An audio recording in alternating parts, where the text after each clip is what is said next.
I'm an early bird. I've always been an early bird, and the older I get, the earlier I get up. And one of the pleasures of being an early bird is that I notice the sunrise. Now, there's a common understanding, reinforced by the Kellogg's Corn Flakes TV commercials, that sunrise occurs when the disk of the sun breaks over the horizon, the rooster jumps up on the fence post and crows, and the farmers get up and eat cornflakes. Yeah, I'm not buying it. Actually, sunrise, there is not one single event. There are actually 4 stages of sunrise, just as there are 4 stages of sunset. They're the same stages, but they just work in opposite order. So let's look at the stages of sunrise, and let's look at them going backwards. Most of us think of sunrise as when the disk of the sun breaks over the plane of the horizon. Actually, that is the 4th and the last sunrise, and it's called official sunrise.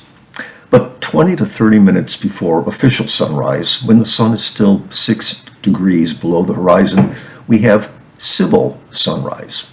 Civil sunrise is when, even though the disk of the sun has not emerged over the horizon, there is enough light in the sky that artificial lights are not needed.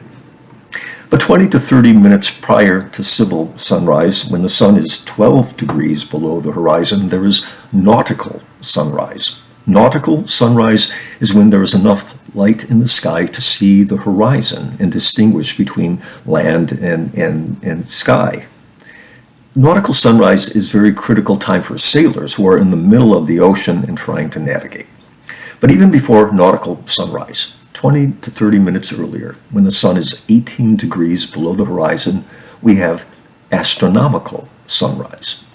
Would you like to experience astronomical sunrise? I think it would be pretty cool to do so, but you will have to make some adjustments. Astronomical sunrise is when the very faintest stars fade out. It's barely perceptible. You really have to be looking for it, and you really have to get the heck out of Dodge. In other words, here at home in Palatine, in this urban environment with all the artificial light that's cast into the sky, you will never notice astronomical sunrise. Seriously, there is way too much light around us. You need to be in the middle of the ocean and paying attention, and then maybe you can notice it. But that is why it is so cool. The sacred Paschal Triduum is made up of 3 most holy days: Holy Thursday, Good Friday, Holy Saturday, and Easter Sunday. Wait a minute, isn't that 4 days? Yes, but it all depends on how you count the days. The Jewish people count the days from evening to evening. We think of days as going from midnight to midnight or morning to morning, but for the Jews, the new day begins in the evening.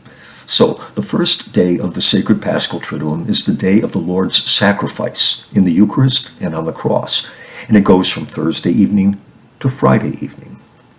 The second day of the sacred Paschal Triduum is the day of the Great Sabbath. Christ, who has died, is resting in the tomb.